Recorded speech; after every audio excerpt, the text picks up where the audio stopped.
Hi, everybody. I'm Mark Alford with this week's Capital Recap. Well, this week we've been focusing on one thing and one thing only here in D.C.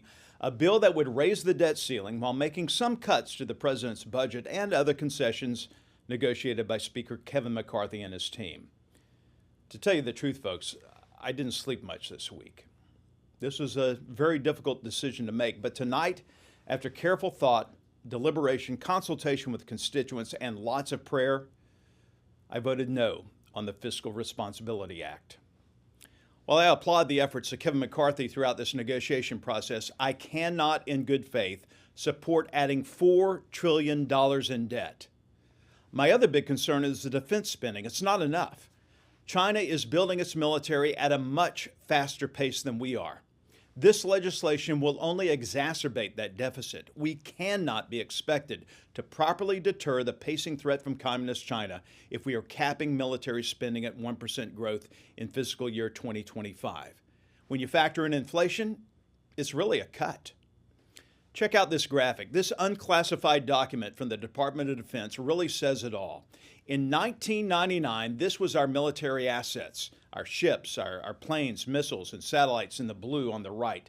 Now compare that to Communist China in red on the left. Now, take a look at this graphic. This is the projected threat modernization for year 2025. It's unacceptable. This deal caps defense spending at a meager 1% for 2025.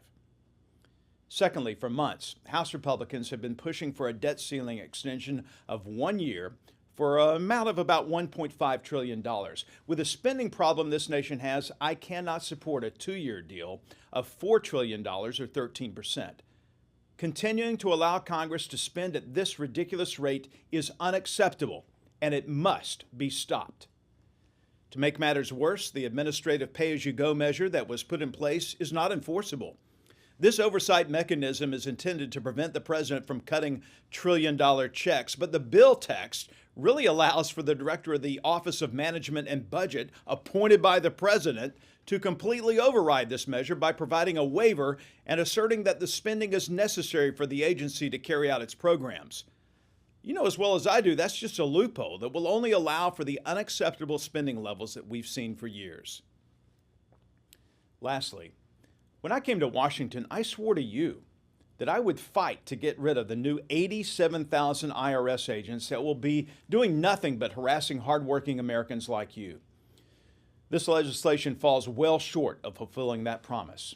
The Fiscal Responsibility Act only cuts $1.4 billion of the $80 billion that was allocated to hire those agents. Basically, it will hold them back for just 1 year.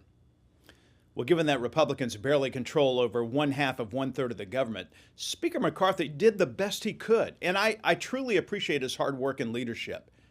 There are some good things in this bill, but for me, for us, it's not enough to offset that added $4 trillion in debt that we will pass on to our children and our grandchildren. The measure passed. We will not default. Leadership won't like my vote, but at the end of the day, I did not come here to please them or please a party. I came here to be the loudest, strongest, most consistent, unwavering voice for conservative values that I can be. That's what I promised I would do for you. I truly hope that this measure will end up changing the trajectory of our spending sickness in America. I truly hope that we can properly fund defense through the NDAA and the appropriations process. I truly hope that we can properly protect our farmers, feed our nation, and conserve God's great creation through the Farm Bill and the appropriations process.